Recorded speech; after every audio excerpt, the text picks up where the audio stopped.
রাতের গভীরে তিনি ঘর থেকে বের হলেন। ঘর থেকে বের হয়ে স্ত্রীকে ডাক দিয়ে বলছেন, স্ত্রী, রাতে আমার ঘুম বিছানায় হয় না কেন? যেদিন খেলাফতের দায়িত্ব পেয়েছি সেদিন থেকে মনে হয়েছে বান্দার হক আমার আদায় করতে হবে। ক্ষমতা হচ্ছে আমার একটা আমানত। আমার প্রতিবেশীর যদি কোনো সমস্যা হয় কিয়ামতের দিন আমাকে আসামির কাঠগড়ায় দাঁড় হতে হবে। অন্ধকার নিঝুম পল্লী, এশার নামাজ পড়ায়া যৎকিঞ্চিত কিছু খাবার খেয়ে তিনি ঘর থেকে বের হয়ে পড়লেন। হঠাৎ করে দেখেন বাচ্চাদের কান্নার আওয়াজ। কান্নার আওয়াজ তার কানকে ভারী করে তুলল। ওই বাড়ির সামনে দাঁড়িয়ে বলছেন, এই বাড়িতে কি বাচ্চাদের মা নাই? সন্তানগুলো কান্দে, মা কি করে? ভিতর থেকে আওয়াজ আসলো, কান্না থামাতে পারছি না, কারণ ঘরে কোনো খাবার দাবার নাই। আমি বিধবা মানুষ, আমার স্বামীর ইন্তেকাল হয়ে গেছে, বাচ্চাগুলো না খাওয়া, এই জন্য বাচ্চাগুলো কাঁদতেছে। ওমরে ফারুক নিজেকে আসামি মনে করে কেঁদে কেঁদে চলে গেছেন। তিনি বাইতুল মালে চলে গেছেন, খাদ্যের গুডাউনে চলে গেছেন। খাদ্যের গুডাউনের ম্যানেজারকে বললেন, একটা আটার বস্তা আমার নামে এন্ট্রি করো, আমার পিঠে উঠাইয়া দাও। ম্যানেজার বলছেন, আমিরুল মুমিনিন, আমার দ্বারা সম্ভব নয়, আপনার পিঠে আমি কেমনে খাদ্যের আটা বস্তা কেমন করে তুলে দেই? খেপে গিয়ে বলছেন, ও ম্যানেজার, কিয়ামতের দিন আমার আমলনামা তোমার পিঠে যাবে না, আমার পিঠে আমার আমলনামা নিতে হবে। এক বস্তা আটা নিজের পিঠে বহন করে তিনি রওনা করলেন। রওনা করে ওই মহিলার বাড়ির সামনে গিয়ে দাঁড়ায়া কেঁদে কেঁদে বলছে, মহিলা, ও বিধবা, এই যে এক বস্তা আটা দিয়ে গেলাম, যখন ফুরে যাবে আমাকে সংবাদ দেবে, আমি ওমর নিজে আমার নিজে পিঠে বহন করে আমি তোমার বাড়িতে পৌঁছায় দিয়ে যাবো। জোরে কোন সুবহানাল্লাহ। ওমরে ফারুক রাদিয়াল্লাহু তাআলা আনহু এরপরে আবার রওনা করলেন। সামনের দিকে চলতে চলতে দেখেন ভিতর থেকে কান্নার আওয়াজ, একজন বড় মহিলার কান্নার আওয়াজ। প্রশ্ন করলেন, ভিতরে কান্দে কে? কি হয়েছে? পেটে বাচ্চা, ডেলিভারির যন্ত্রণা শুরু হয়েছে, কিন্তু নার্স নাই, সেবিকা নাই, ধাত্রী নাই, কি করা যাবে এখন? নিজেও কিছু করতে পারছেন না, কাউকে কিছু বলতেও পারছেন না। গভীর রাত, বাড়িতে আবার তিনি ব্যাক করলেন। বউটাকে বলেন, বউ আমার, বোরকা পড়ো, আমার সঙ্গে তোমাকে যেতে হবে। বউটাকে বোরকা পড়ায় দিলেন। সঙ্গে করে নিয়ে এসে ওই মহিলার বাড়ির সামনে দুটো হাত জড়িয়ে ধরে বলছে, আমার স্ত্রী, আল্লাহর কসম করে বলি, আমরা জনগণের শাসক নই, আমরা হলাম জনগণের খাদেম। আউযু বিল্লাহি মিনাশ শাইতানির রাজীম।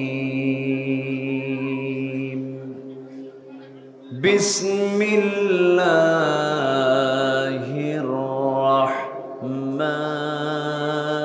রাহমানির রাহিম।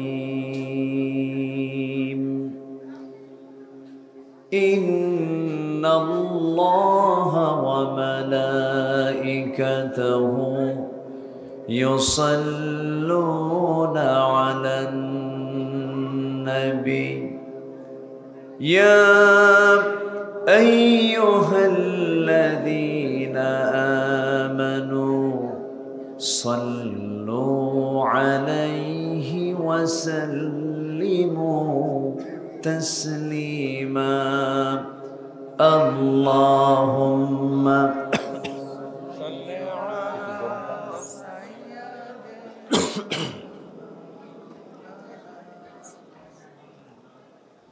وعلى آل سيدنا।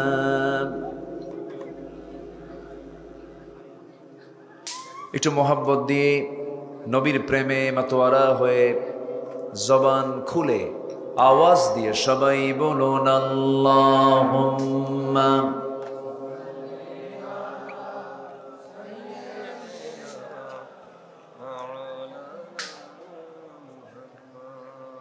وعلى آل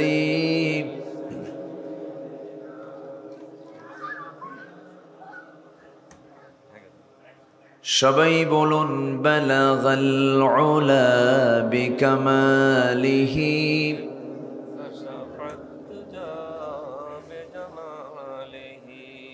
حسنت جميع خصاله صلوا سراج الملة تمهي فخر دو عالم دلبار مولاه شريف الأنبياء نسخا كل أديان دخره بلغ العلا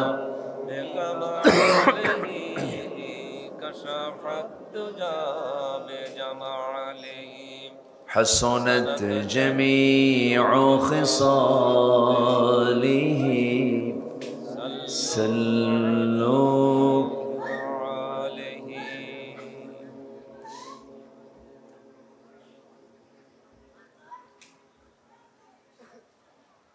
সুজলা সুফলা শস্য শ্যামলা সোনার বাংলাদেশের উত্তরাঞ্চল রাজশাহী অঞ্চলের নওগাঁ জেলার মান্দা উপজেলার দারিয়াপুর হাফিজিয়া মাদ্রাসা এতিমখানা মাহফিল ইন্তেজামিয়া কমিটি কর্তৃক আয়োজিত মান্দা ইফতার মাহফিল গ্রুপের উদ্যোগে আয়োজিত দুদিনব্যাপী তাফসীর মাহফিল 2025-2024 সমাপনী দিবসের সম্মানিত সুযোগ্য সভাপতি, অত্র প্রতিষ্ঠানের অত্র মাহফিলের সম্মানিত সাহেবে সদর জনাব ইদ্রিস আলী সাহেব, আজকের মাহফিলের বরেণ্য প্রধান অতিথি, তারুণ্যের অহংকার, বিশিষ্ট সমাজসেবক, এলাকার কৃতি সন্তান, প্রকৌশলী এম এ আরাফাত খান অপু সাহেব, আজকের মাহফিলের বরেণ্য অতিথিবৃন্দ, হযরত উলামায়ে কেরাম, ফদলা ইজাম, সুশীল সমাজ, জাতির শ্রেষ্ঠ সন্তান, শিক্ষক মণ্ডলী,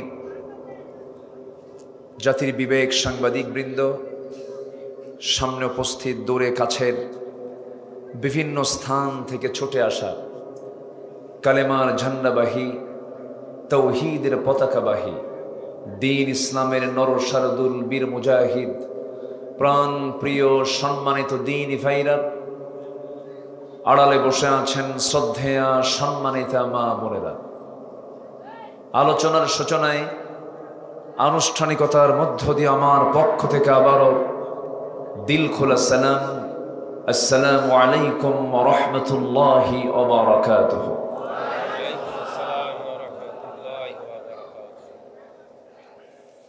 সবাই কেমন আছেন?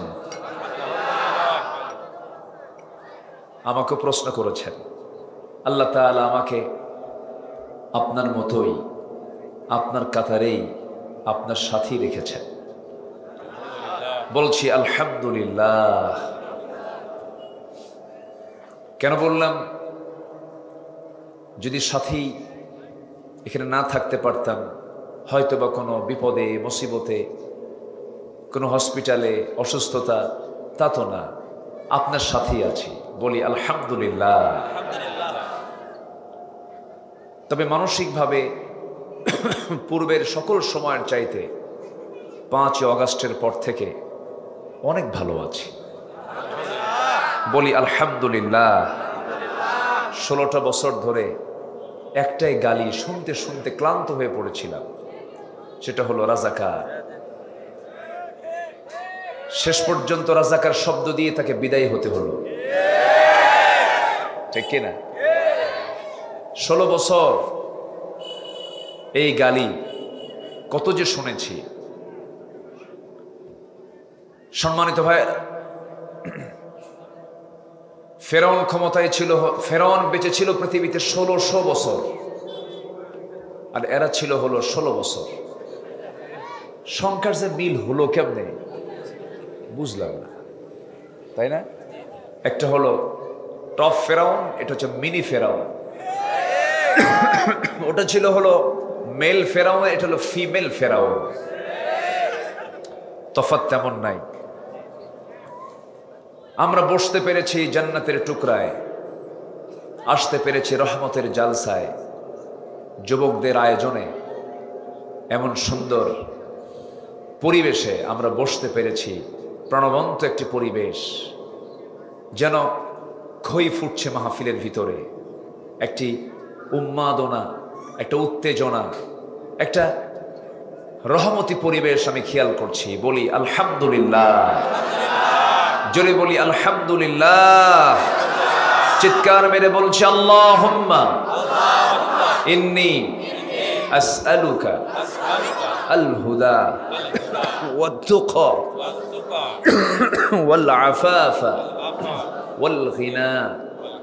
সবাই বলি আল্লাহুম্মা আইন্নি আলা যিকরিকা ওয়া শুকরিকা ওয়া হুসনি ইবাদাতিকা ইবাদাতিকা। আমরা আল্লাহ তাআলার শুকর আদায় করে নিলাম। সম্মানিত হাজিরিন, গতকাল এখানে মাহফিল হয়েছে। আমার স্নেহধন্য, আমার অনুজ, অনেক বড় মাপের তিনি আলেম এখন, আলহামদুলিল্লাহ। আর আমার স্নেহধন্য মুহতারাম মাওলানা এম হাসিবুর রহমান হাফিজাহুল্লাহ, তিনি গতকাল এখানে কথা বলেছেন।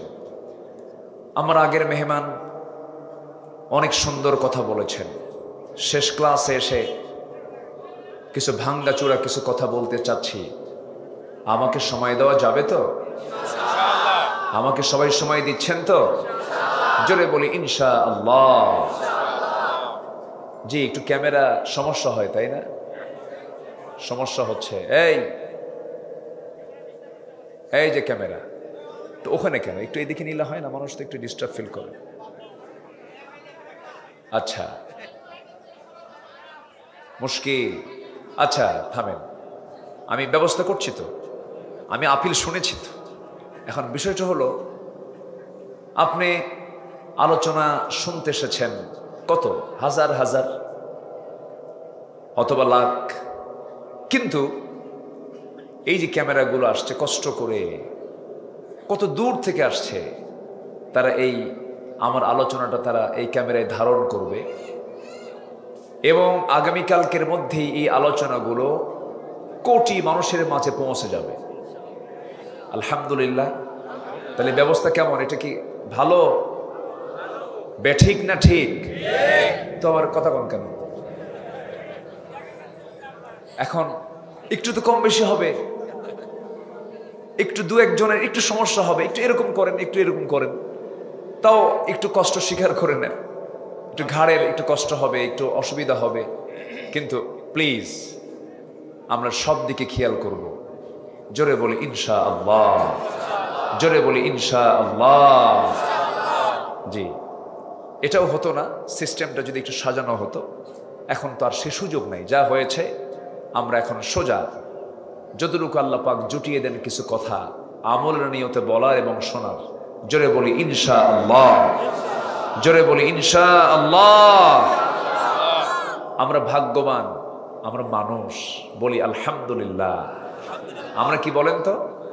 মানুষ। আমাদের দাম সব সৃষ্টির চাইতে কম না বেশি? বেশি। সূর্য বড় না মানুষ বড়? আকারে কোনটা বড়? আকারে কোনটা বড়? সূর্য বড়। কিন্তু সূর্যের জন্য মানুষ নয়, মানুষের জন্য সূর্য। আল্লাহু আকবার বলে।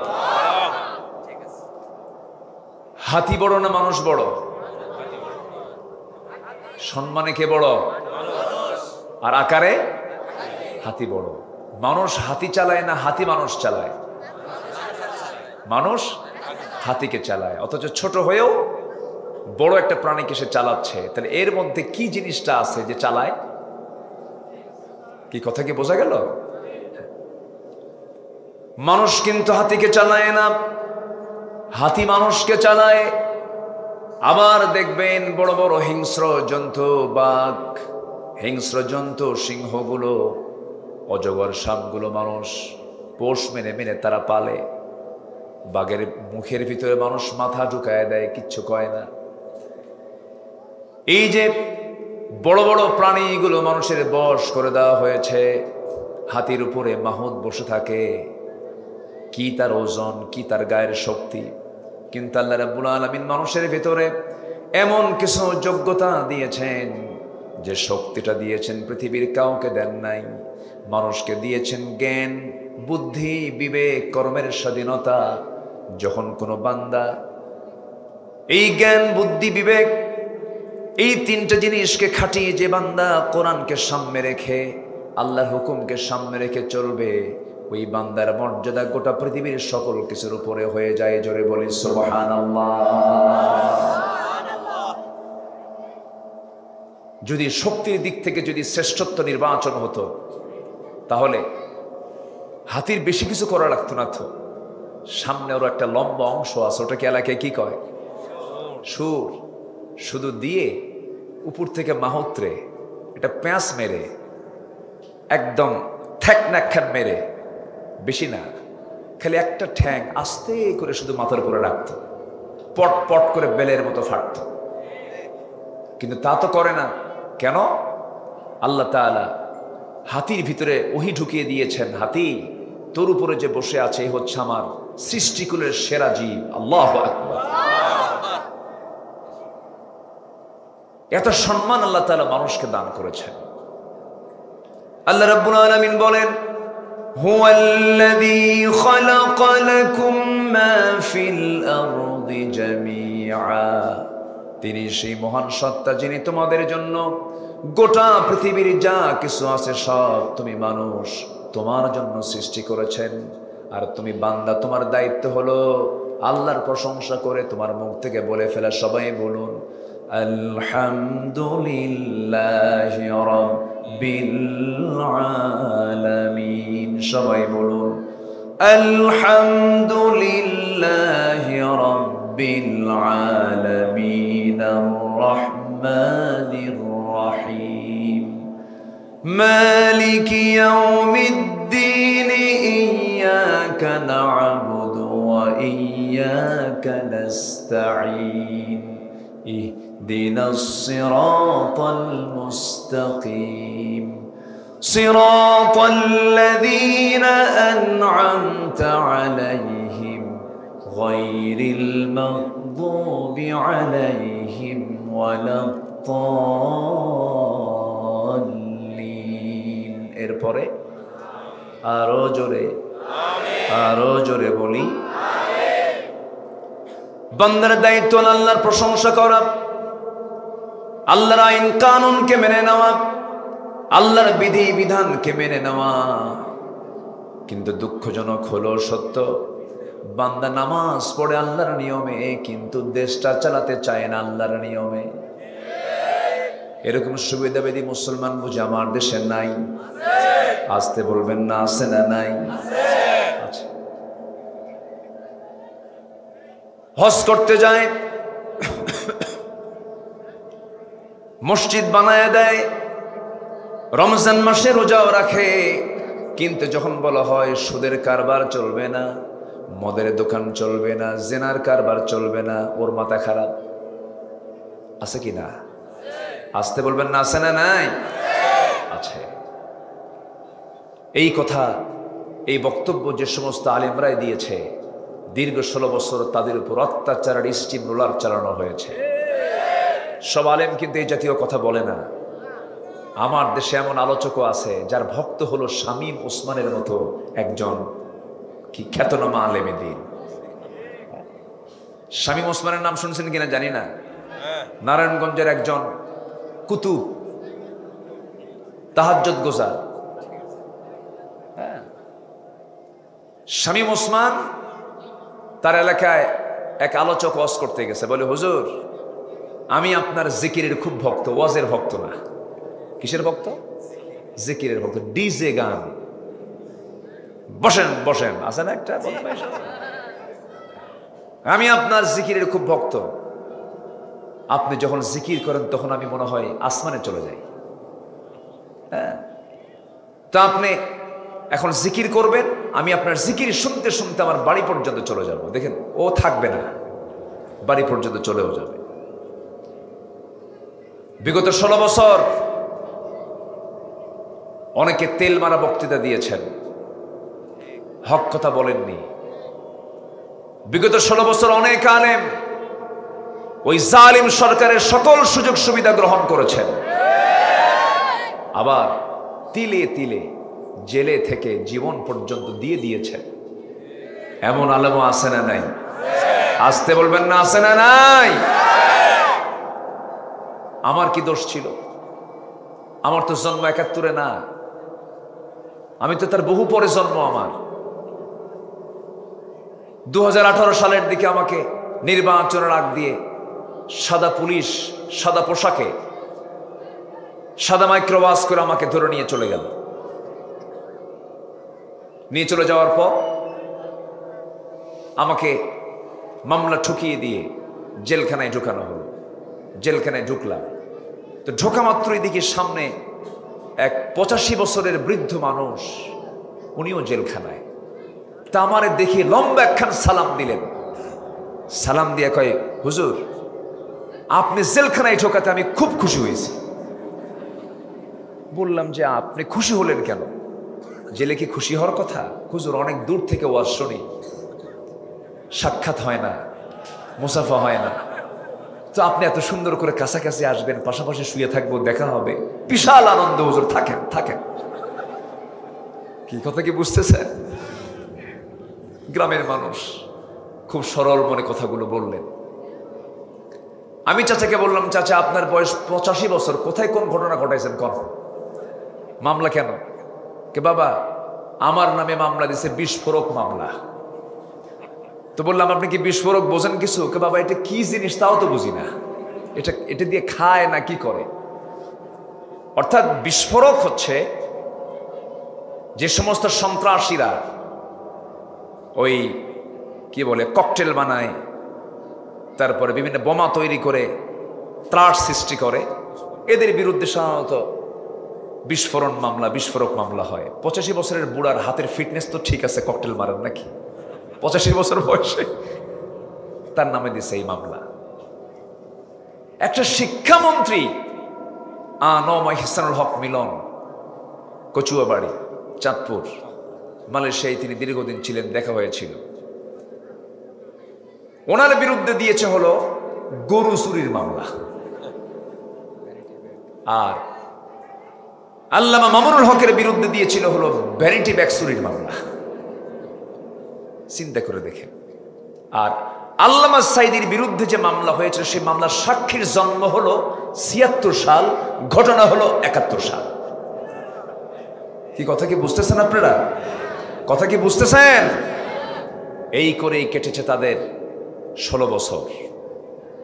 বহু কথা আছে, আস্তে আস্তে করে শুনবেন। সবাই রাজি আছেন তো? সবাই শুনতে রাজি আছেন তো? ইনশাআল্লাহ। আল্লাহ কবুল করুন, আল্লাহ কবুল করুন।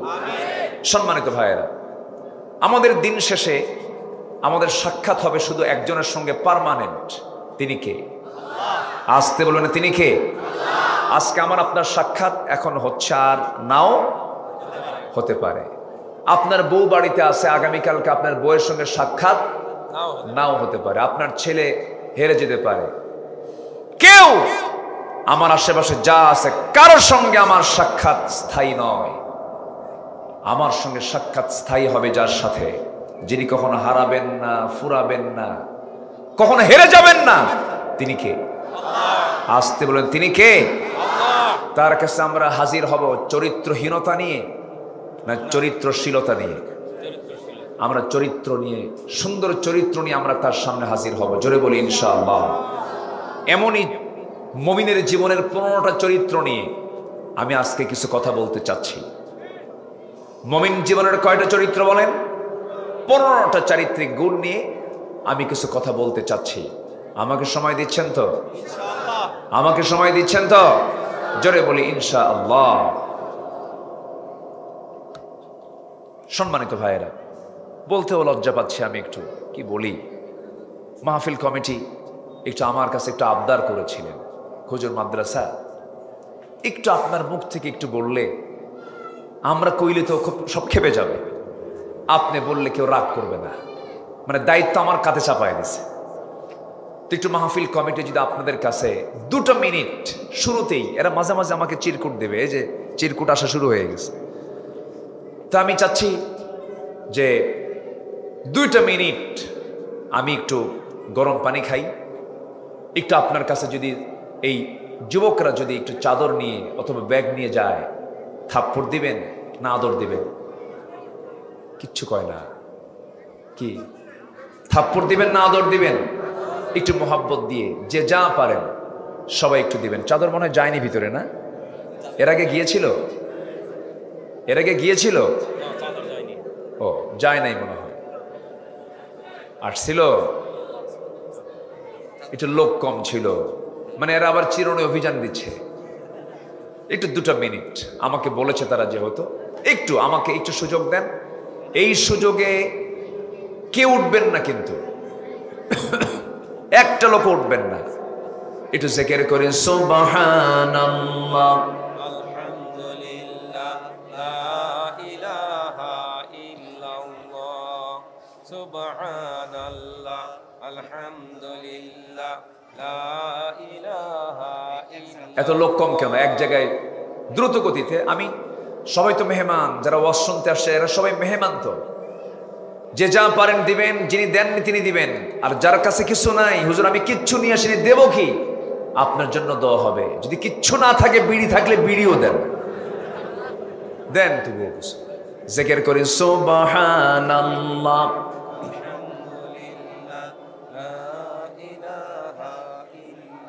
আরো জোরে লা ইলাহা সুবহানাল্লাহ আলহামদুলিল্লাহ লা ইলাহা, আরো জোরে লা ইলাহা লা ইলাহা সুবহানাল্লাহ আলহামদুলিল্লাহ।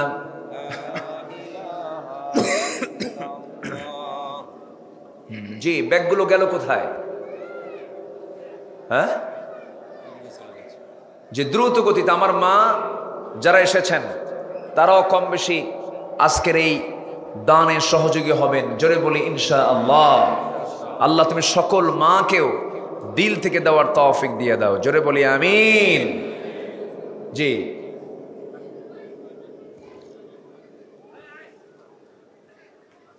ব্যাগগুলো নিয়ে সংশ্লিষ্ট কর্তৃপক্ষের হাতে হস্তান্তর করুন, আমানত মনে করে, আবার নিজের খেদমতে নিয়েন না। জি, আসেন আমরা এখন মূল আলোচনার দিকে আস্তে আস্তে চলে যাচ্ছি। আল্লাহর সামনে কি সাক্ষাৎ আমরা করতে চাই? আসতে কয়, আল্লাহর সামনে কি আমরা সাক্ষাৎ দিদার লাভ করতে চাই? আল্লাহর দিদার হবে কি হবে না? হবে। কিন্তু লজ্জা নিয়ে হাজির হব না সম্মান নিয়ে হাজির হব? লজ্জা নিয়ে না সম্মান নিয়ে? এই জন্য চরিত্রহীন দরকার না, চরিত্রবান হওয়া দরকার। চরিত্রবান হওয়া দরকার। আল্লাহ রাব্বুল আলামিন বলেন,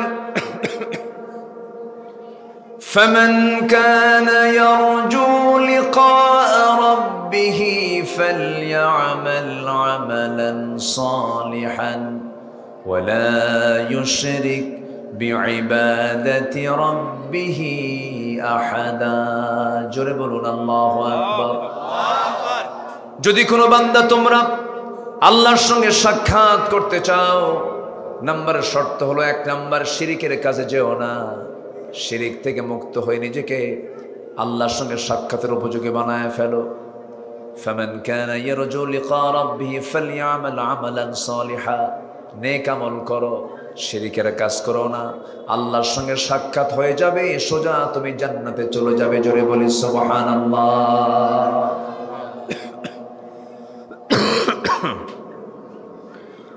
আল্লাহর সঙ্গে সাক্ষাৎ যেহেতু হতেই হবে, জান্নাতের মধ্যে আল্লাহ রাব্বুল আলামিন জান্নাতি বান্দার সঙ্গে সাক্ষাৎ করবেন। সেই সময় জান্নাতি বান্দাগুলো আল্লাহকে তেমন করে দেখতে পাবে যেমন করে আকাশের পূর্ণিমা রাতের চাঁদ যেমন উজ্জ্বল দেখতে পায়, আল্লাহকে দেখতে পাবে। আল্লাহকে দেখার শখ আছে না নাই? আসতে বলবেন না, আছে না নাই? দুনিয়ায় না জান্নাতে? দুনিয়ায় না জান্নাতে? দুনিয়াতে হবে দেখা? আল্লাহর সঙ্গে কি দেখা হবে আজকে দুনিয়াতে? একজন নবী দেখতে চেয়েও দেখতে পাননি, নবীর মতো এত দামি মানুষ দেখতে চেয়েও দেখতে পাননি। সে নবীটার নাম কি বলুন? অস্ত সবাই পারে। এত সুন্দর করে জবাব দিলেন আলহামদুলিল্লাহ। জেলার নাম কি বলেন? নও মানে কি পুরাতন না নতুন? নওগাঁ। কোনোদিন আর পুরাতন গা হবে না, না? নওগাঁ, নওজোয়ান একটা মাঠ আছে না, মানে পুরাতন জোয়ান নাই আর, সব নওজোয়ান, সব নওগাঁ। আলহামদুলিল্লাহ। আল্লাহ আপনাদেরকে জান্নাতেও নতুন বানায় দিন। জোরে বলি আমিন। জান্নাতে কোনো পুরাতন হবে না, জান্নাতে কেউ কখনো বুড়া হবে না, কারো চুল সাদা হবে না, কারো চামড়া কুচকাবে না। আসল নওগাঁ হলো জান্নাত। আসল নওগাঁ কি? জান্নাত, যেটা কোনোদিন পুরাতন হবে না। আমার ভাইরা, সেই জান্নাত পেতে হলে, সে আল্লাহর সঙ্গে সাক্ষাৎ করতে হলে মোটামুটি কোরআনের আলোকে আমি 15টা চারিত্রিক গুণ আমি তুলে ধরতে চাচ্ছি। সবাই মাথায় নিয়ে রাখবেন, মুখস্থ করে যাবেন। একটা একটা করে আমরা শুনবো, মুখস্থ করব, আমলগুলো করার চেষ্টা করব। নাম্বার 1 হলো ওই সমস্ত বান্দাগুলো আল্লাহর সঙ্গে সাক্ষাৎ করবে যে বান্দা তার জীবনে মিথ্যার আশ্রয় নেয় না, যে বান্দা সত্যবাদিতাকে প্রাধান্য দিয়ে দেয়, সত্যের বাইরে মিথ্যার কাছে ধারে পাশেও যায় না। আল্লাহ রাব্বুল আলামিন বলেন, ইয়া আইয়ুহাল্লাযীনা আমানুত্তাকুল্লাহা ওয়া কুলু কাওলান সাদীদা ইউসলিহ লাকুম আ'মালাকুম ওয়া ইয়াগফির লাকুম যুনুবাকুম ومن يطع الله ورسوله فقد فاز فوزا عظيما। জোরে বলুন আল্লাহু আকবার। ঈমানদারেরা, তোমরা আল্লাহকে ভয় করো আর সোজা সাপটা কথা বলো, মিথ্যার আশ্রয় নিও না, মিথ্যার প্রতারণার ফাঁদে পা দিয়ে মিথ্যার দিকে তুমি যেও না। সর্বদা সত্য কথা বলবে, মিথ্যার কাছে যাবে না। এক সাহাবী নবীর কাছে এসে বললেন, ইয়া রাসূলুল্লাহ, আমি বেশি আমল করব না, আপনি আমাকে শুধু একটা আমল দিয়ে দেন। নবীর কাছে কয়টা আমল জানতে চাইলেন? একটা আমল তিনি শিখতে চাইলেন। হুজুর, আমি বেশি আমল করব না, একটা আমল আমাকে শেখায় দেন। রাসূল শুধু তাকে বললেন, তুমি যদি একটা আমল শুধু করতে চাও, এক আমলই তোমাকে জান্নাতে নিয়ে যাবে। সে একটা আমল হলো মিথ্যা কখনো বলবা না। যাও। সুবহানাল্লাহ বলবেন না? ওয়াজ কি বেশি লাগে? এই একটা ওয়ার্ড যদি আমরা আজকে শিখে যাই, মিথ্যা বলবো না, এই বাক্য যদি আমরা আমল করে আল্লাহর কসম করে বলি যে মিথ্যা ছেড়ে দেবে, সে জাহান্নামে যাবে না। আল্লাহু আকবার বলেন। কিন্তু আমাদের দেশের অধিকাংশ মানুষগুলো সত্য কথা বেশি বলে না মিথ্যা কথা বেশি বলে? বলেন বলেন, সত্য না মিথ্যা? মিথ্যা। দেখেন না, ক্ষমতা থেকে পালানোর 7 দিন না মাত্র 5 দিন আগে বলল হাসিনা পালায় না। কইছে না? বলছে কিনা বলেন? 5 দিন পার হইছে, পালায় চলে গেল। সম্মানিত ভাইয়েরা, 45 মিনিট সময় বেঁধে দেওয়া হয়েছিল। দুপুরের খাবার প্রস্তুত করা হয়েছিল গণভবনে, খাবারটাও তার কিসমতে জোটে নাই। সারা মাস জুড়ে আমার সন্তান, আপনার সন্তানরা ছাত্র বৈষম্য বিরোধী আন্দোলনের সেই ছাত্রগুলো আন্দোলন করে করে ক্লান্ত, ক্ষুধার্ত পেট নিয়ে গণভবনে ঢুকে মুরগির রানগুলো ওরাই খাইছে। দেখেন না আপনারা? দেখেন নাই? দেখেন নাই? আমি মাঝে মাঝে আমি একটু চিন্তা করি। আমার মনে একটা ধারণা ছিল ডিভাইসের যুগে এই মোবাইলের যুগে, গেমসের যুগে, ফ্রি ফায়ার পাবজির যুগে ছেলেপুলেগুলো মনে হয় মাদকাসক্ত হয়ে পড়লো, ডিভাইস আসক্ত হয়ে পড়লো, নষ্ট হয়ে গেল। এটা আমার একটা ধারণা ছিল, কিন্তু ওরা যে জাতে মাতাল তালে ঠিক তা বুঝি নাই। ওরা কিন্তু তালে ঠিকই ছিল, আসল জায়গা মতো ওরা হানা দিয়েছিল। গণভবনকে তারা সেদিন গণভবনেই রূপ দিয়েছিল। আলহামদুলিল্লাহ বলে, জোরে বলি আলহামদুলিল্লাহ। সম্মানিত ভাইয়েরা, সম্মানিত বন্ধুগণ, এই দুনিয়া জুড়ে যেই গোষ্ঠী জুলুমের পথ বেছে নিয়েছে তাদের অবস্থা ফেরাউন হামানদের মতোই হয়েছে। সম্পদ দিয়ে কি করবেন? সম্পদের বিশাল পাহাড়, গোটা বাংলাদেশের টপ ধনী, বিশাল ধনী, হলমার্ক শেয়ার বাজার কেলেঙ্কারির মূল হোতা সালমান এফ রহমান ওরফে দরবেশ। এই দরবেশ বিশাল সম্পত্তির মালিক হওয়ার পরও টাকা দিয়ে তো বাঁচতে পারল না। শেষমেশ বাঁচার জন্য অস্ত্র হাতে নিল কি? সে ভাবলো আমাকে যেন কেউ না চেনে। নবীজির সুন্নাহ, দাড়ি কাটতেও সে দ্বিধা করলো না, দাড়িটা কাটলো। মাথার চুলটা ছিল সাদা, করলো কালো। ছিল পাঞ্জাবি, পরলো হলো গেঞ্জি। ছিল পাজামা, পরলো হলো লুঙ্গি। একদম সেজে গেল তরকারি বিক্রেতা। আচ্ছা, এরপরে বন্ধু একখান নিয়া নৌকায় চলল। নৌকার পার হয় না, নৌকার ভেরে না। শেষ পর্যন্ত কোস্টগার্ড ধরে ফেললো তার বন্ধু আইনমন্ত্রীকে। আইনমন্ত্রীকে ধরে নিয়ে একাই চলে নিয়ে যাচ্ছে। আইনমন্ত্রীকে আমার একা নিয়ে যাও কেন? আমার সফর সঙ্গে আরেকজন আছে, তারই নিবে না? বলে তো আপনার বন্ধুকে আরেকজন কই যে বসে আছে, চিনি না তো। ভদ্রলোক কে? ভালো করে দেখো। কেনা চিনতেছি না আমরা। দেখো, ভালো করে দেখো, ওটাই দরবেশ। সম্মানিত ভাইয়েরা, সম্মানিত বন্ধুগণ, আরেকজন বেয়াদব আল্লামা সাঈদীর বিরুদ্ধে ফাঁসির রায় দিয়ে বুক উঁচু করে বলে, আমি নিজে তার ফাঁসির রায় দিয়েছি। কালামানিক এই বেটা আমি সহ এই দেশের 116 জন আলেমের তালিকা করেছিল, এর মধ্যে আমার নামটাও নিয়েছিল সে। আমাদের আলোচনা নাকি উস্কানিমূলক হয়, রাষ্ট্রদ্রোহী হয়। আমাদের আলোচনাকে বন্ধ করার জন্য থানায় থানায় আমাদের নামগুলোকে তারা তালিকাভুক্ত করে পাঠিয়ে দিয়েছিল, থানায় থানায়। সম্মানিত বন্ধুগণ, সেই কালামানিক পালানোর জন্য ইঁদুরের গর্ত খুঁজে পায় নাই, ঠিক কিনা? আল্লামা সাঈদীর কথাটা কেমনে অক্ষরে অক্ষরে মিলে যাচ্ছে। সিলেট দিয়ে পালাতে চাইল, পালাতে পারল না। সিলেটবাসীকে ধন্যবাদ, বিসি শুদ্ধ আউট করে দিছে। জানেন আপনারা? জানেন না? আপনারা জানেন না? ওরা যেহেতু 16 বছর আমাদের নামের তালিকা করেছে, এখন আমাদের সময় হয়েছে ওই সমস্ত নাস্তিক মুরতাদদের একটা একটা করে তালিকা করা। জাহাঙ্গীরনগর ইউনিভার্সিটির কুখ্যাত সেই ধর্ষক, ধর্ষণের সেঞ্চুরিয়ান মানিককে প্রকাশ্যে দিবালোকে ধরা হোক।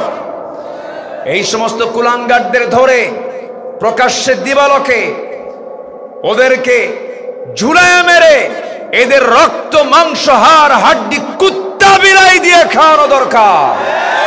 রাজি আছেন কারা কারা? হাত উঁচু করে দেখা।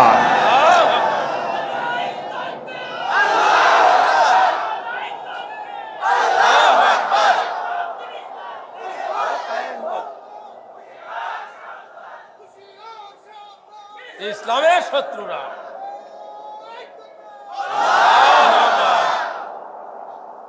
আমাদেরকে বলেছ আমরা রাজাকার, পাকিস্তানের রাজাকার বলে গালি দিয়েছ।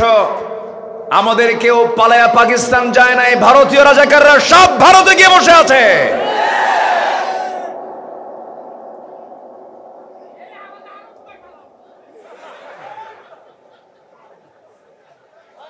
ওয়াজ কি শুধু আমি পারি? শ্রোতাও তো কম না দেখি। বলি আলহামদুলিল্লাহ। এখানে এত কথা হয় কেন? এখানে পাশে কি? হ্যাঁ, পাশে কারা কথা বলে? আমার দিকে তাকান। আলোচনা চালাবো, আলোচনা চালাবো। মঞ্চে উঠতে দেয়নি এই নওগাঁতে মঞ্চে উঠতে দেয়নি। মঞ্চের নিচ থেকে আমাকে নিয়ে চলে গেছে, না আপনার মঞ্চে ওঠা যাবে না। আবার মঞ্চে উঠলেও বলা হয়েছে হুজুর ওয়াজ করবেন দুই জায়গার, একটা আকাশ একটা কবর। দুনিয়া নিয়ে কোনো কথা কবেন না, দুনিয়া আমরা দেখব। কত বড় হারামজাদা আছে না নাই? কই তোরা? আজকে তোমরা কোথায়? কোন নেতৃত্ব মানো যে নেতাগুলো তোমাদেরকে অসহায় করে পালায়া চলে যায়? কোন নেতৃত্ব মানো? ওই নেতৃত্বের মুখে জুতা মারো। আমার নবীর নেতৃত্ব ধরো। আমার নবীজি সাহাবে কেরামকে থুয়ে পালান নাই। আল্লামা সাঈদীর সাথে 2009 সালে একসঙ্গে হজ হয়েছিল। 2009 ওনার জীবনের শেষ হজ, আমার জীবনের ফার্স্ট হজ। ওনাকে বলা হলো ট্রাইব্যুনাল গঠন হচ্ছে, আপনি দেশে যাবেন না, আপনাকে গ্রেফতার করবে, যাওয়া মাত্রই গ্রেফতার করবে।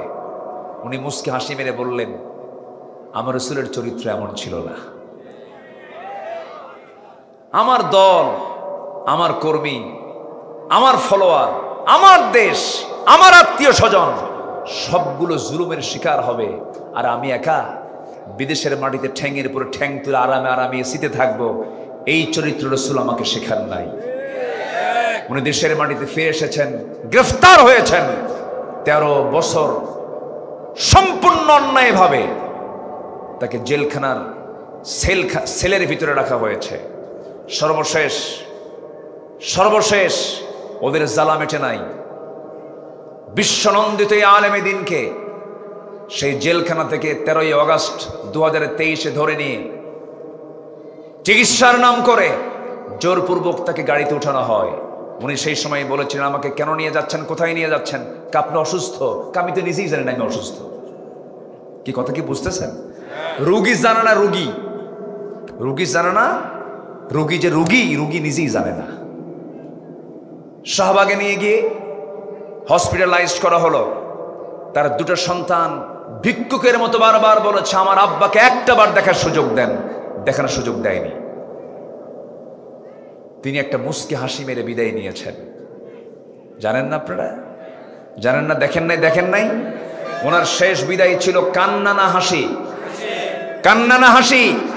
ওই হাসি প্রমাণ করে দেবে আগামীর পূর্ব দিগন্তে ইসলামের সূর্যোদয় হয়ে যাবে। তার সঙ্গে সুস্পষ্ট ভাষায় জানান দিতে চাই, এ আল্লামা সাঈদীর এই বর্ণাঢ্য জীবন 13টি বছর যারা কেড়ে নিয়েছে এবং সর্বশেষ তার হত্যার সঙ্গে যারা জড়িত, অবিলম্বে তাদেরকে গ্রেফতার করা হোক, চূড়ান্ত শাস্তি নিশ্চিত করা হোক। কারা কারা চান কেউ হাত উঁচু করে দেখান? মুসলমান কেউ তো স্লোগান দেন না।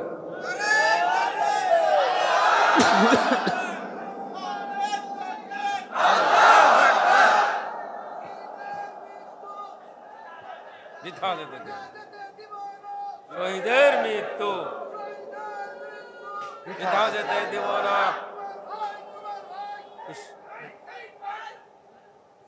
নারায়ে তাকবীর। আল কোরআনের আলো, আলেম ওলামা যেখানে, কোরআন হাদিস যেখানে, আল্লাহর আইন যেখানে, আমার নেতা তোমার নেতা। মনে থাকবে তো? মনে থাকবে তো? আল্লাহ কবুল করুন। জোরে বলি আমিন, আরো জোরে আমিন, আরো জোরে আমিন। আল্লাহর সঙ্গে সাক্ষাৎ করতে হলে মিথ্যা না সত্য বলেন? মিথ্যার সাথে না সত্যের সাথে? যে নেতা মিথ্যা কথা কয় ওই নেতার আশেপাশে যাওয়া যাবে? মিথ্যা কথা বলার মতো নেতা তো আমার দেশে নাই। আছে না নাই? কম না বেশি? বেশি। খালি মিথ্যা কথা কয়। আছে কি না? আছে। বিড়ি খায়, বিড়ি লাগায় দেয়, আছে কি না? বিড়ি তো বেহেশতি খাবার। আসতে কয় বিড়ি কি বেহেশতি খাবার? বিড়ি খাওয়া লোক আমার দেশে কম না বেশি? তাহলে খায় কেন? ভাল লাগে, ওই একজন ভালো লাগে।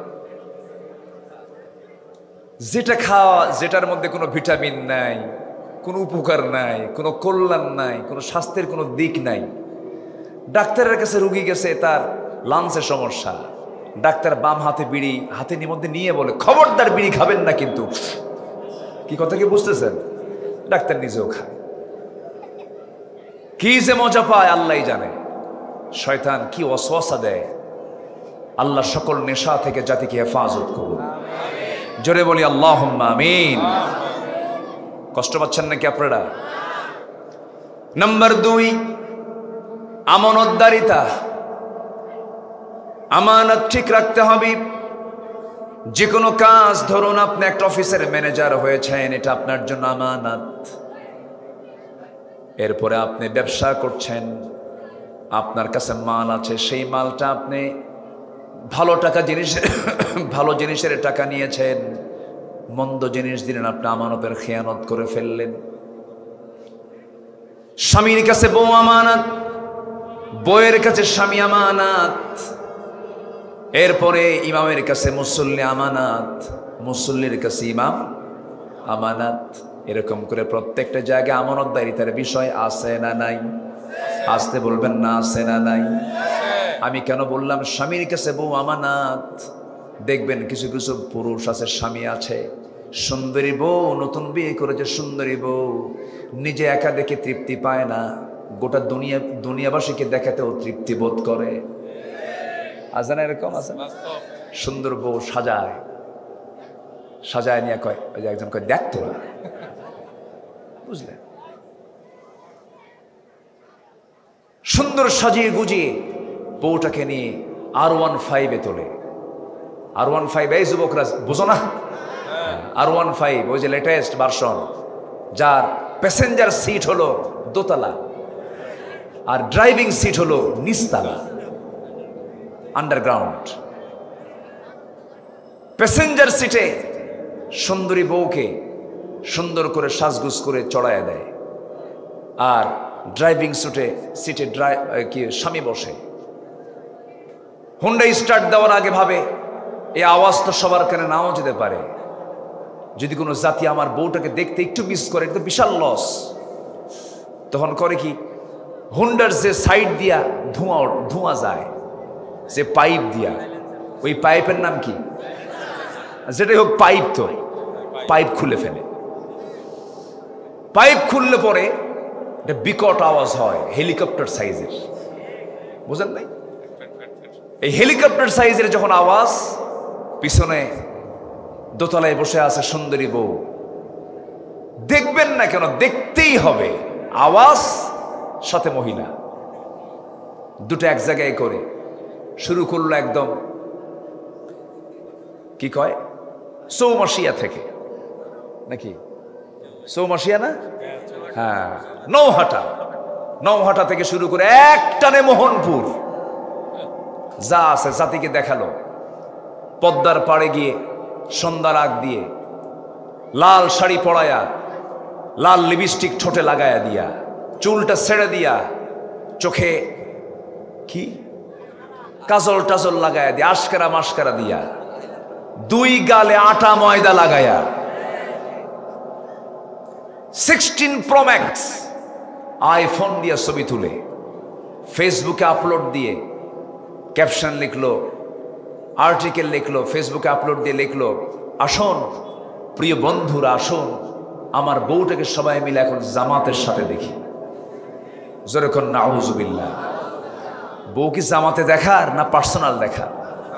বলেন, বউ কি পাবলিক না পার্সোনাল? এগুলো যারা করে তারা কি আমানত রক্ষা করলো না খেয়ানত করলো? খেয়ানত করলো। সমাজের রোগ কমালো না বাড়ায়া দিল? বাড়ায়া দিল। এই খেয়ানত গুলো করা যাবে না। কোন বান্দার হক নষ্ট করা যাবে না, সম্পত্তি দখল করা যাবে না। খাস পুকুরগুলো এই 16 বছর খেয়েছে একটা গ্রুপ, আবার যেদিন ক্ষমতা ছেড়ে চলে গেছে এখন খাচ্ছে আরেক শিয়াল গ্রুপ। আসতে কন কেন? আসতে কন কেন? কথা বললেই তো দোষ হয়ে যায়। কোন চাঁদাবাজি হতে দেবেন না আপনারা। যুবকরা তোমরা সজাগ থাকো। তোমার ভাইয়ের রক্তের মধ্যে দিয়ে দেশের বিজয় এসেছে। কোন সন্ত্রাসী চাঁদাবাজির স্থান বাংলার জমিনে হবে না। সজাগ থাকবা তোমরা।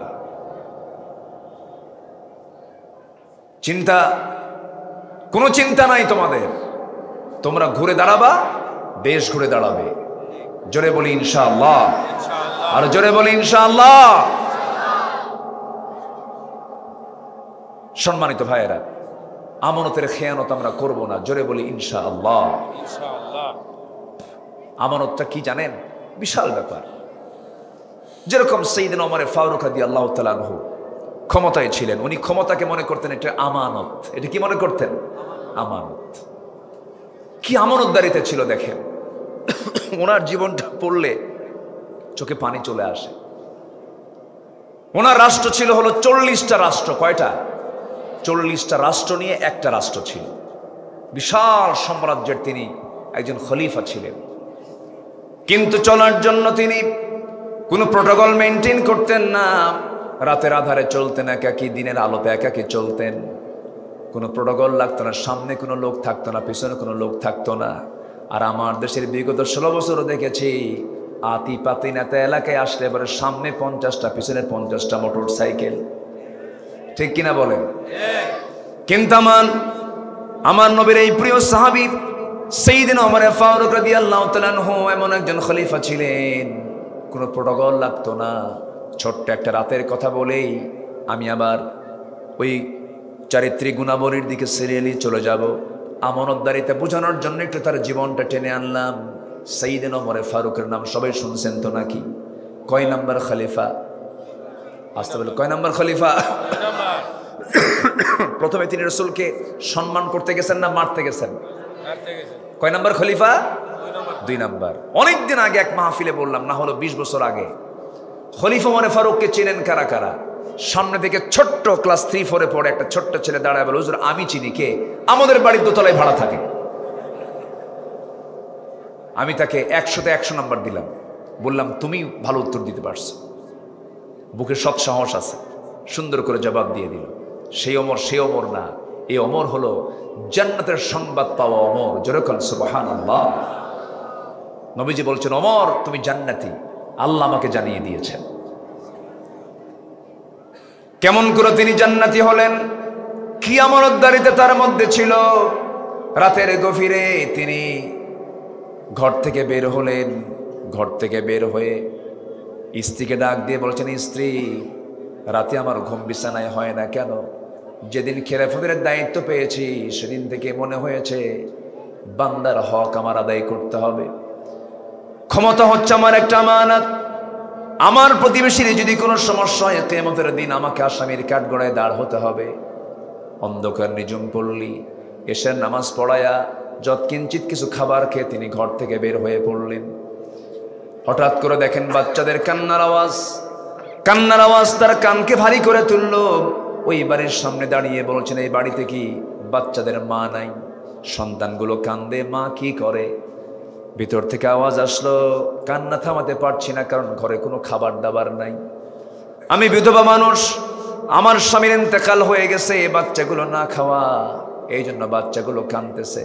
ওমর ফারুক নিজেকে আসামি মনে করে কেঁদে কেঁদে চলে গেছেন। তিনি বাইতুল মালে চলে গেছেন, খাদ্যের গুডাউনে চলে গেছেন। খাদ্যের গুডাউনের ম্যানেজারকে বললেন, একটা আটার বস্তা আমার নামে এন্ট্রি করো, আমার পিঠে উঠাইয়া দাও। ম্যানেজার বলছেন, আমিরুল মুমিনিন, আমার দ্বারা সম্ভব নয়, আপনার পিঠে আমি কেমনে খাদ্যের আটা বস্তা কেমন করে তুলে দেই? খেপে গিয়ে বলছেন, ও ম্যানেজার, কিয়ামতের দিন আমার আমলনামা তোমার পিঠে যাবে না, আমার পিঠে আমার আমলনামা নিতে হবে। এক বস্তা আটা নিজের পিঠে বহন করে তিনি রওনা করলেন।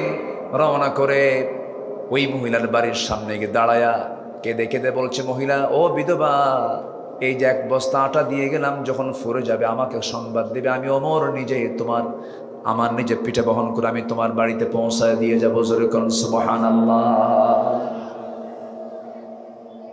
ওমরে ফারুক রাদিয়াল্লাহু তাআলা আনহু এরপরে আবার রওনা করলেন। সামনের দিকে চলতে চলতে দেখেন ভিতর থেকে কান্নার আওয়াজ, একজন বড় মহিলার কান্নার আওয়াজ। প্রশ্ন করলেন, ভিতরে কান্দে কে? কি হয়েছে? পেটে বাচ্চা, ডেলিভারির যন্ত্রণা শুরু হয়েছে, কিন্তু নার্স নাই, সেবিকা নাই, ধাত্রী নাই, কি করা যাবে এখন?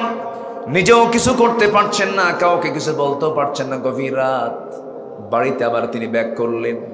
বউটাকে বলেন, বউ আমার, বোরকা পড়ো, আমার সঙ্গে তোমাকে যেতে হবে। বউটাকে বোরকা পড়ায় দিলেন, সঙ্গে করে নিয়ে এসে ওই মহিলার বাড়ির সামনে দুটো হাত জড়িয়ে ধরে বলছে, আমার স্ত্রী, আল্লাহর কসম করে বলি, আমরা জনগণের শাসক নেই, আমরা হলাম জনগণের খাদেম। এই যে ভিতরে মহিলা কান্নাকাটি করে, নার্স নাই, ধাত্রী নাই, তুমি আমার স্ত্রী হিসেবে তোমাকে বলতে চাই, তোমাকে আজকে সেই ধাত্রীর দায়িত্ব পালন করতে হবে। আল্লাহ না করুন, অবহেলায় যদি মহিলার মৃত্যু হয়ে যায় অথবা শিশুরও যদি মৃত্যু হয়ে যায়, কিয়ামতের দিন আমি ওমর আর তোমাকে আসামির কাঠগড়ায় দাঁড়িয়ে, খুনির কাতারে দাঁড়িয়ে তারা জবাবদিহি করতে হবে। বউটাকে ধাত্রী বানায়া দিলেন। আবার সামনের দিকে চলতে লাগলেন। চলতে চলতে নিঝুম রাত, আল্লাহর কালাম তেলাওয়াত করতেছেন।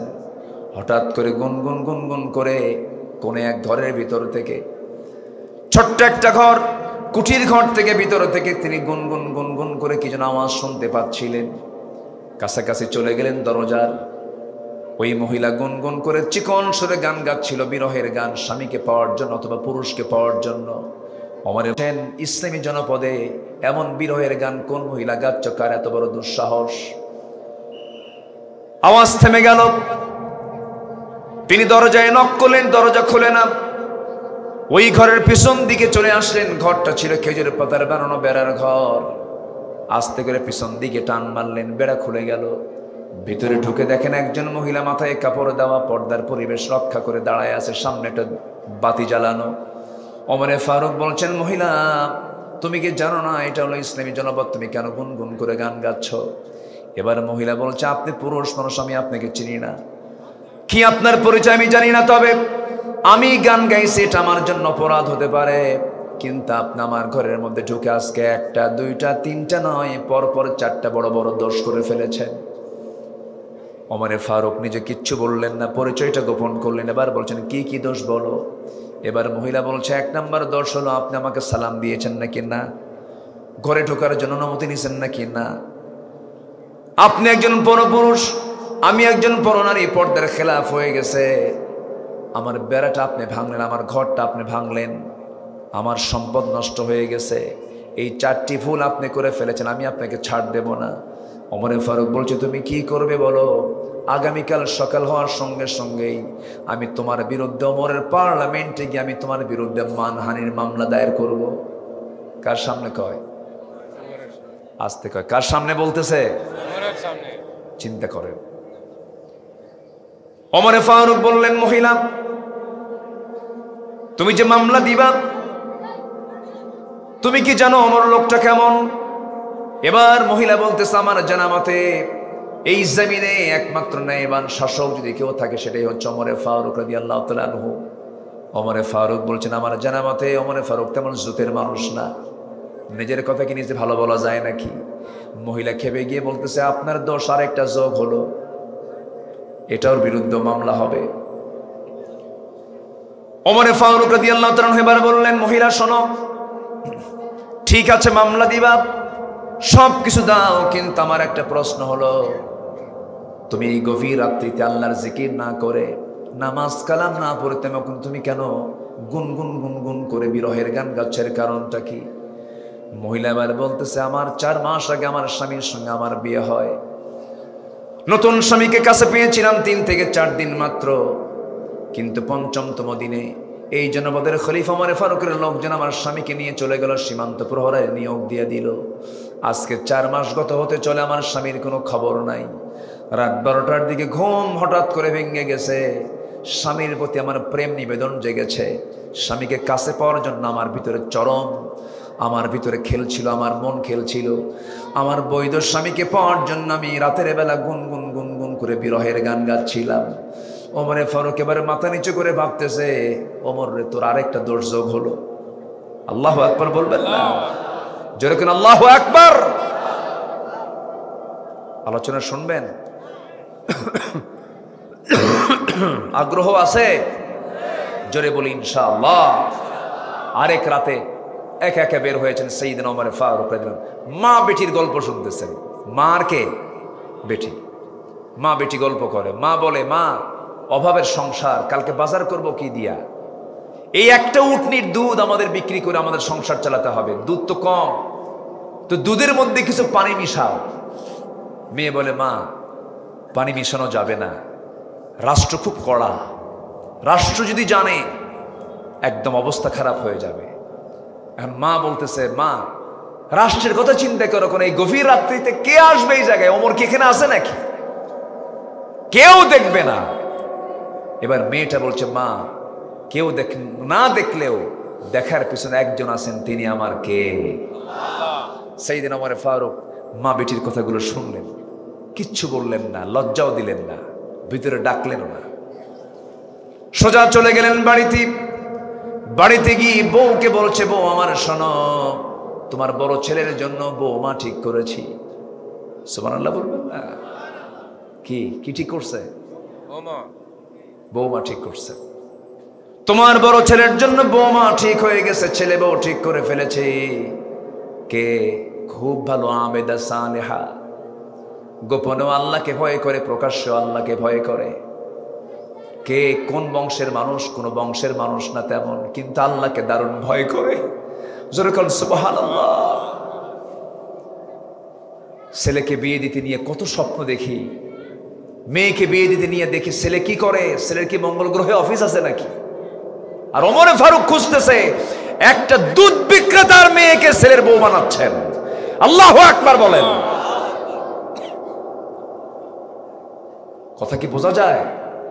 কথা বোঝা যায়? আমরা কি খুঁজি আর তারা কি খুঁজে বেরিয়েছে।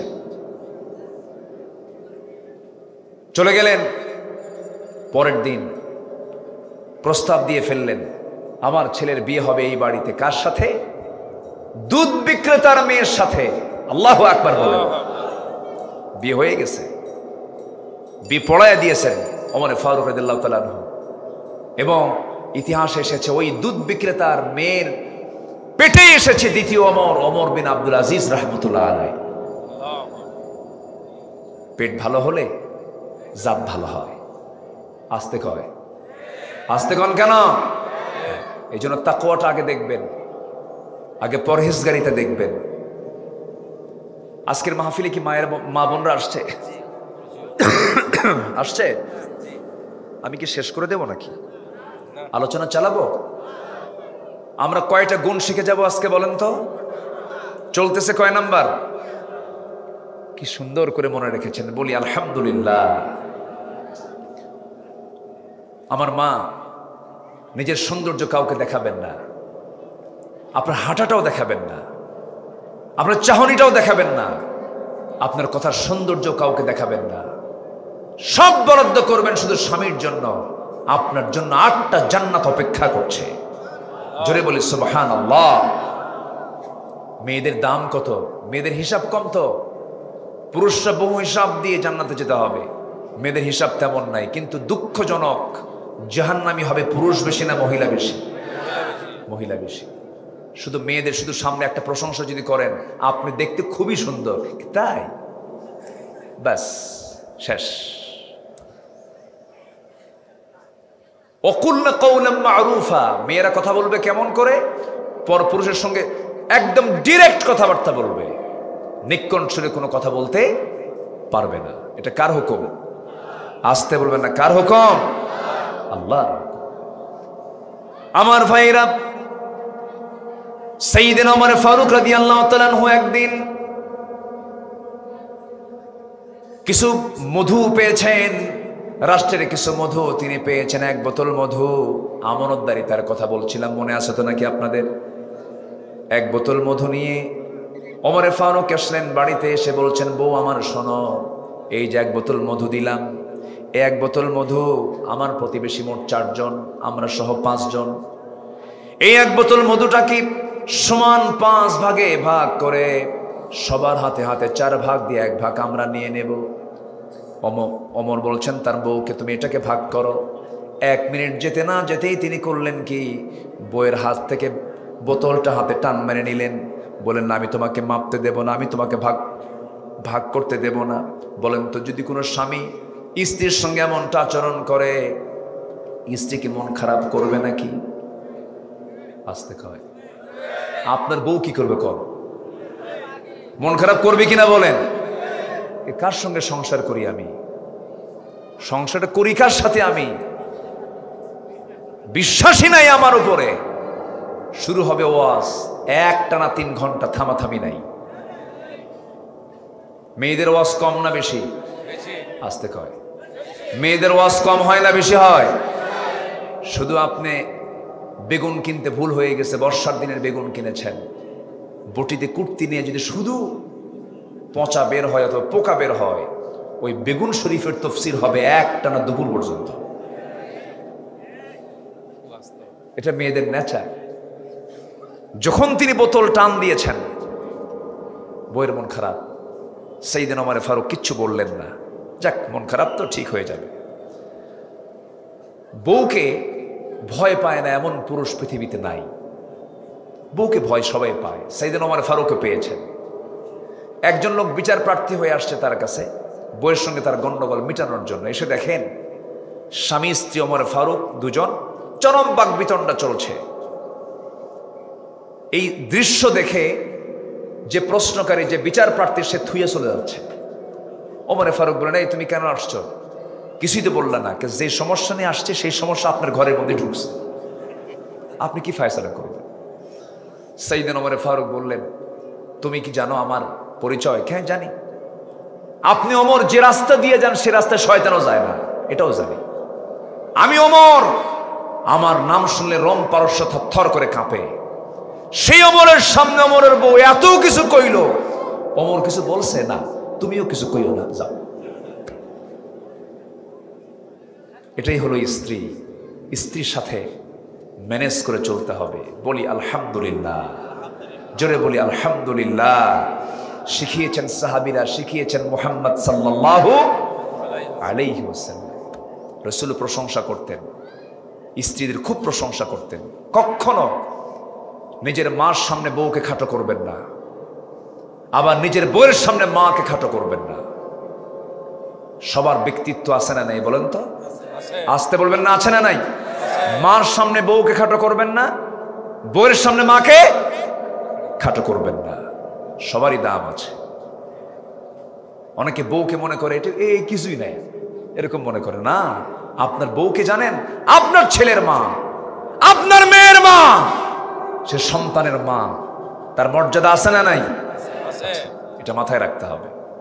আমার মায়ের আজকে খুব খুশি, হুজুর ভালো করে, কারণ স্বামী শুধু আমার পিঠায়,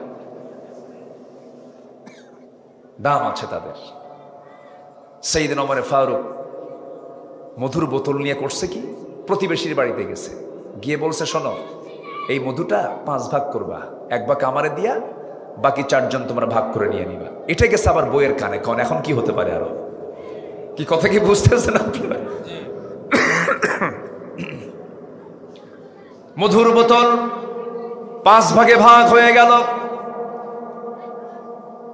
ওনার অংশটা উনি বুঝে নিয়ে এবার বউয়ের সামনে গিয়ে আস্তে করে দাঁড়িয়ে মুস্কি একখানা হাসি মেরে বউটাকে কাছে টেনে নিয়ে বলছে, আল্লাহর কসম করে বলি বউ আমার, আই লাইক ইউ, আমি তোমাকে পছন্দ করি, আমি তোমাকে খুব ভালোবাসি। আমি দেশ চালাই, তুমি আমার পরিবার চালাও। আমার পরিবারে আগুন জ্বললে পরে আমার দেশে আগুন জ্বলবে, তুমি আমার পরিবারটা ঠান্ডা করো। আমার সন্তান দেখো, আমার পরিবার দেখো, আমি তোমার কাছে চির কৃতজ্ঞ, আমি তোমাকে ভালোবাসি, আল্লাহি আমি তোমাকে সন্দেহ করি না। কিন্তু মধুর বোতলটা আমি তোমার হাত থেকে নিয়েছি, পরক্ষণে আমার একটা চিন্তা হয়েছে। কি চিন্তা বলো? এবার ওমরে ফারুক বলছেন, শোনো, এই যে মধুর বোতলে মধু আছে, এই মধু হলো তরল জিনিস। তুমি যখন ভাগ করতে যাবে, সমান ভাগে ভাগ করলে তবে তোমার হাতের সঙ্গে যে 1 ফোঁটা 2 ফোঁটা মধু উঠে আসবে, এটা ভাগ করবা কেমনে? এই 1 ফোঁটা 2 ফোঁটা মধু আমাদের ভাগে আসুক, এটা চাই নাই মনে করে মধুভাগের দায়িত্ব আমরা অন্যজনকে দিয়ে দিলাম। একটু জোরে বলেন সুবহানাল্লাহ। আমানতদারিতে বোঝা যায়, বোঝা যায়, আমানতদারিতে বোঝা যায়। আল্লাহ সাইয়্যিদনা ওমর ফারুক রাদিয়াল্লাহু তাআলা আনহু ঘোড়া কিনতে গেছেন। কি কিনতে গেছেন? ঘোড়া কিনতে গিয়ে টাকা লেনদেন করেছেন, ঘোড়া বিক্রেতার কাছে টাকা দিয়ে দিয়েছেন।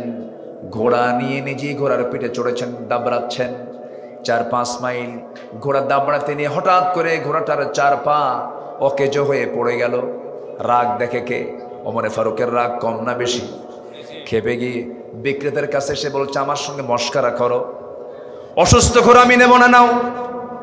বিক্রেতা বলছে, আল্লাহর কসম করে বলি, আমি আপনাকে যে ঘোড়া দিয়েছি অসুস্থ জানলে দিতাম না। আমি আপনাকে সুস্থ ঘোড়ায় দিয়েছি, কিন্তু ঘোড়া আপনার মালিকানায় যাওয়ার পর অসুস্থ হয়ে পড়েছে। তুমি ঘোড়া ফেরত নাও।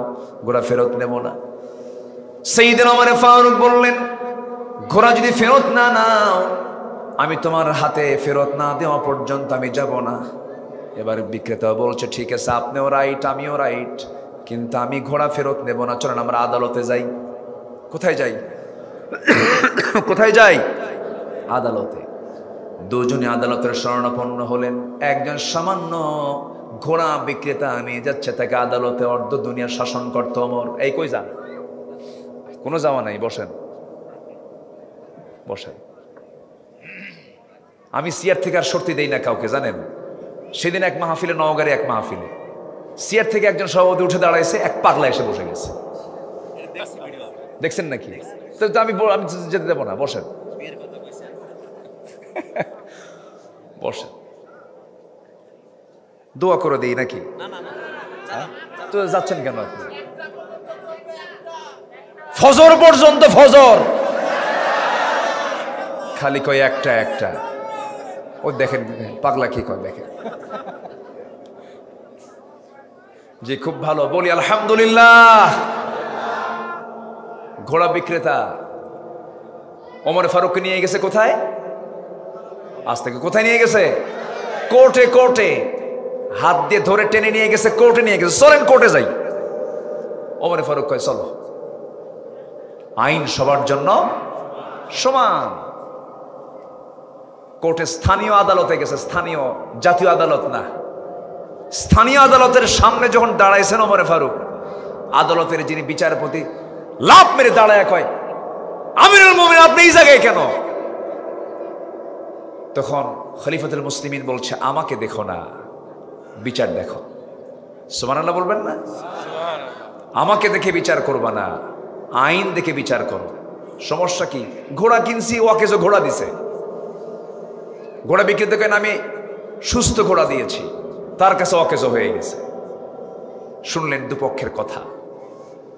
দুপক্ষের কথা শুনে কাজী সুরাই আল হারিস আল কিন্দি রাহমাতুল্লাহ আলাইহি, যিনি খলিফা ওমরের সামনে এবার বসে বসে বলছেন, আমি বিচারপতির চেয়ার থেকে আমি যতটুকু স্টাডি করেছি, কোরআনকে সামনে রেখে, হাদিসকে সামনে রেখে আমি দেখতেছি আজকে আপনি ওমর আপনার পক্ষে রায় যাবে না, এই ঘোড়ার পক্ষে রায় চলে যাবে। যেরকম সুবহানাল্লাহ। কেমন করে একটু বুঝায় দেন।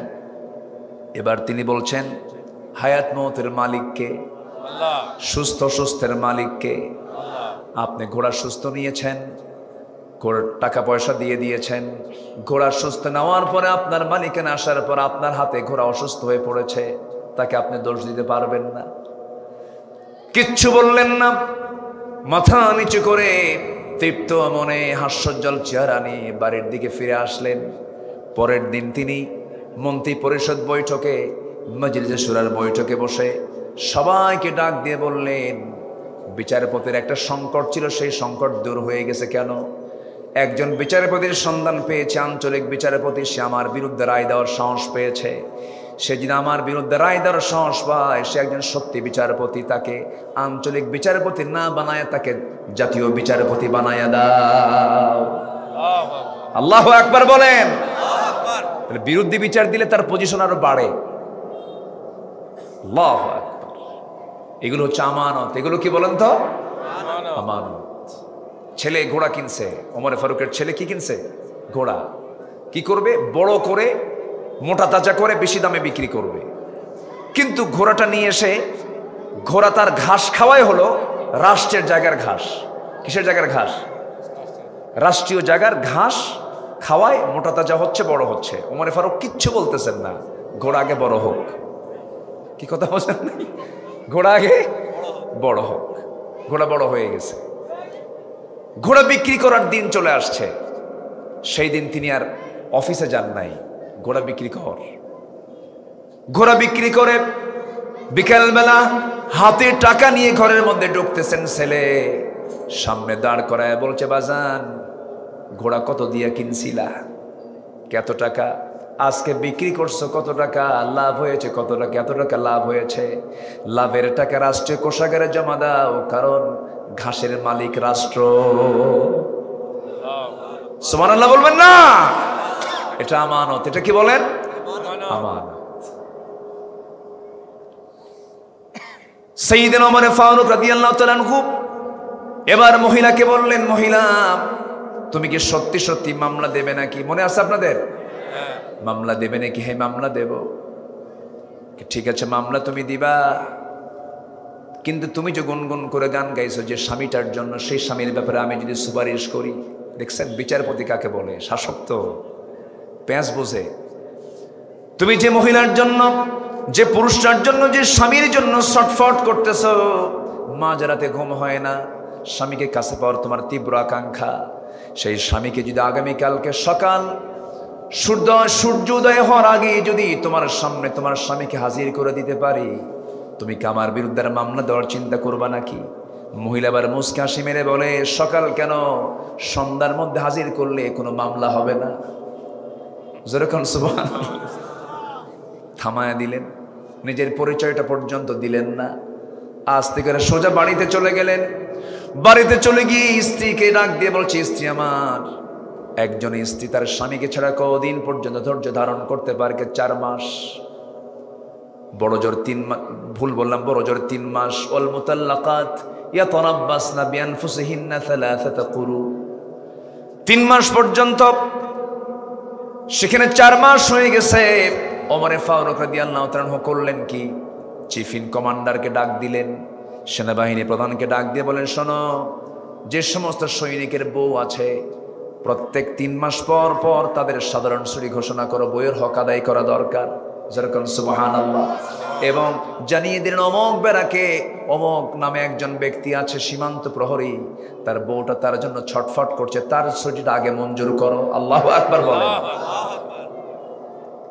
আমানতদারিতে কাকে বলে? এরকম করে তারা জনগণের সমস্যাগুলো খুঁজে বের করেছেন, সমাধান করেছেন। আমানতদারিতা। তাহলে আমরা আজকে গুণ শিখে যাব কয়টা? কয়টা বলেন? 15টা। নাম্বার 3 হলো সবর, ধৈর্যশীলতা। ধৈর্য আছে যার, ইমানটা আছে তার, ধৈর্য আছে তার, ব্যবসা হবে তার, ধৈর্য আছে তার, সংসার হবে তার, ধৈর্য আছে যার, সব কিছু হবে তার, ধৈর্য নাই যার, তার কিছুই নাই। ধৈর্যশীল হওয়ার দরকার আছে না নাই বলেন? আচ্ছা, ধৈর্যশীল হতে হবে। নাম্বার 4 হলো তাওয়াক্কুল, আল্লাহর প্রতি ভরসা থাকতে হবে। আল্লাহর প্রতি যার 16 আনা ভরসা থাকে তার কোনো টেনশন নাই। আমরা ভরসা করবো আল্লাহর উপরে কত আনা বলেন? আসতে কয় কত? 14 আনা নাকি কইছে? বলেন কত আনা? 16 আনা। পুরোটাই পুরোটাই আল্লাহর প্রতি তাওয়াক্কুল করতে হবে। ওয়ামাই ইয়াতাওয়াক্কাল আলাল্লাহ, আল্লাহ বলেছেন ফাহুয়া হাসবুহ, আমার প্রতি যার ভরসা ষোলনা থাকবে আমি তার জন্য যথেষ্ট। জোরে বলে সুবহানাল্লাহ। আমরা একটুতেই কায়েত হয়ে পড়ি। অনেক মহিলা আছে, বাচ্চা এক নাগারে 5-6টা মেয়ে হয়েছে, মন খারাপ, শেষে কয় আল্লাহ তোমার চোখ আসলেই কানা, ওই বাড়িতে খালি পুরুষ হয় আর আমার বাড়িতে শুধু মহিলা হয়। এরকম আছে না বলেন তো? এরকম মন খারাপ করা ঠিক না। আমার এক পরিচিত ভক্ত, উনি এক হাই স্কুলের হেড টিচার ছিলেন, হেডমাস্টার ছিলেন। ওনার 7টা মেয়ে। কয়টা মেয়ে? 7টা মেয়ে। তো 7টা মেয়ে হওয়ার পর আল্লাহর ফয়সালা, তার স্ত্রীর গর্ভে আরেকটা আবার মেয়ে আসছে। হুজুর, আমার স্ত্রী গর্ভে যখন 8 নম্বরে বাচ্চা আসলো, আমার গোটাল 14 গোষ্ঠী সব আমার বাড়িতে চলে আসছে। সবার চোখ গরুর মতো রাগ। তোমাদের লজ্জা নাই, শরম নাই? 7টা মেয়ে হওয়ার পরে আবার বাচ্চা কাচ্চা, যা হয়েছে হয়েছে। এই বাচ্চার হওয়ার পরে আর কোনো বাচ্চার চিন্তা করা যাবে না। আল্লাহ তাআলার মেহেরবানি, আল্লাহ তাআলার ফয়সালা। হুজুর, এবার 8ম বাচ্চাও হয়েছে মেয়ে। মোট কয়টা হলো? 8টা। আজ মোট কয়টা হলো? 8টা। জান্নাত কয়টা? 8টা। তো খুব মজার কথা, বাচ্চা হওয়ার পর আবার সব আত্মীয় স্বজন চলে আসছে। সবাই বলে শোনো, যা হয়েছে হয়েছে, এই বাচ্চার নাম রেখে দাও ইতি, সমাপ্তি, আর না চাই না। হেডমাস্টার তো শিক্ষিত মানুষ, উনি বলেন হুজুর আমার মেয়েগুলোর দিকে তাকালে আমার কলিজা ভরে যায়। তো 7টা মেয়ের দেখে যে কলিজা ভরে, এটা হওয়ার পর আরো কলিজা বেশি ভরে। হেডমাস্টার বলতেছে আমি এই সব আত্মীয় স্বজনদের কথাগুলো শুই না, আমি পরে বললাম আমার শেষ এই বাচ্চার নাম, 8 নম্বর বাচ্চার নাম থুয়ে দিলাম আশা, মানে আরো আসো। কি আলহামদুলিল্লাহ বলবেন না? তাহলে ভালো বান্ধব পৃথিবীতে আছে না নাই? আচ্ছা, তাওয়াক্কুল করব কার উপরে? আল্লাহর উপরে। সন্তান ছেলে হোক মেয়ে হোক বলে ফেলবো আলহামদুলিল্লাহ। ছেলে কোনো বিষয় না, মেয়ে কোনো বিষয় না, মানুষ হলো কিনা এটা বড় বিষয়। নাম্বার 5 হলো ইখলাস থাকতে হবে, একনিষ্ঠতা থাকতে হবে। যা কিছু করব আমি কার জন্য করব বলেন? আল্লাহর জন্য করব। ওয়ামা উমিরু ইল্লা লিয়াবুদুল্লাহা মুখলিসিনা লাহুদ্দিন। নাম্বার 6 হলো আদালত, ন্যায় বিচার করতে হবে। সবার ক্ষেত্রে ন্যায় বিচার করতে হবে। ইআদিলু হুয়া আকরাবু লিত্তাকওয়া কুনু কাওয়ামিনা লিল্লাহি শুহাদা বিল কিসত। নাম্বার 7 হলো তওবা করতে হবে। কার কাছে তওবা করব আমরা? আল্লাহর কাছে তওবা করব। কারণ গুনাহ করার যোগ্যতা আমাদের আছে না নাই? এই জন্য তওবা করা আমাদের দরকার আছে না নাই? তওবা করতে হবে আমাদের। নাম্বার 8 হলো দয়াশীল হতে হবে, সহানুভূতিশীল হতে হবে। যে বান্দার মধ্যে দয়া যত বেশি হবে, আল্লাহ তার প্রতি তত দয়াদ্র হবেন। আমরা দয়ালু হব, জোরে বলি ইনশাআল্লাহ। নাম্বার 9 হলো নম্র হব, তাওয়াদু। নম্রতা যার মধ্যে থাকবে সে ব্যক্তি জাহান্নাম যাবে না, জোরে বলি আল্লাহু আকবার। নাম্বার 10 হলো কৃতজ্ঞতা থাকতে হবে। কৃতজ্ঞতা, বাপ মার প্রতি কৃতজ্ঞতা থাকতে হবে, বড়দের প্রতি কৃতজ্ঞতা থাকতে হবে, আল্লাহর প্রতিও কৃতজ্ঞতা থাকতে হবে। নাম্বার 11 হলো সাহসিকতা থাকতে হবে। ইমানদার ভীরু হয় না, সাহসী হয়। আস্তে কয়, ইমানদার ভীরু হয় না, সাহসী হয়। মুনাফিক ভীরু হয় না, সাহসী হয়। মুনাফিক কি হয়? ভীরু হয়, দৌড় মারে। নাম্বার 12 হলো নেক কাজের আদেশ দেওয়া, মন্দ কাজের নিষেধ করা। নাম্বার 13 হলো সিকাহ, বিশ্বাসী হওয়া, বিশ্বাসযোগ্যতা হাসিল করা। নাম্বার 14 হলো যে কোনো কাজে নিষ্ঠাবান হওয়া, নিষ্ঠার সঙ্গে কাজ করা, ইখলাস ফিল আমল। নাম্বার 15 হলো সহনশীল হওয়া, হিলমুন, সহনশীল হওয়া, যে কোনো কাজে ধীরস্থিরতার সাথে সকল কিছুকে ফেস করা। এই 15টা গুণ আছে যার আল্লাহর সঙ্গে সাক্ষাৎ হবে তার। আল্লাহ কবুল করুন, আল্লাহ কবুল করুন। ফজর পড়বেন কারা কারা একটু হাত তুলে দেখেন তো দেখি, জোরে বলি ইয়া আল্লাহ, ইয়া আল্লাহ। আমাদেরকে ফজর, জোহর, আসর, মাগরিব, ইশা 5 ওয়াক্ত সালাত আদায় করার তৌফিক তুমি আল্লাহ দিয়া দাও। জোরে বলি আমিন, আরো জোরে আমিন, আরো জোরে আমিন। হাত নামান। কষ্ট পেলেন নাকি আপনারা? এখানে কত গ্রামের লোক আসছেন? অনেক গ্রামের লোক আসছেন। আপনার গ্রাম আপনি সাজাবেন, বেনামাজির তালিকা করে নামাজের দাওয়াত দিবেন, আর বেনামাজি মাতব্বর যারা আছে মাতব্বরি পোস্ট তাদের থেকে অব্যাহতি দিয়ে দিবেন। আসতে কাবেন না, জোরে কোন ঠিক কিনা? যুবকরা তোমরা সিদ্ধান্ত নিবা, মসজিদ কমিটির কোন মেম্বার বেনামাজি হতে পারবে না, সুদখোর হতে পারবে না। ঘাড় ধাক্কা দিয়া ওই পথ থেকে তাকে বের করে দিবা। গ্রামকে সুন্দর করতে হবে সবার। ফজর নামাজ হবে, গ্রামের সকল মুসল্লি দিয়ে মসজিদ ভরা হবে। জোরে বলে ইনশাআল্লাহ।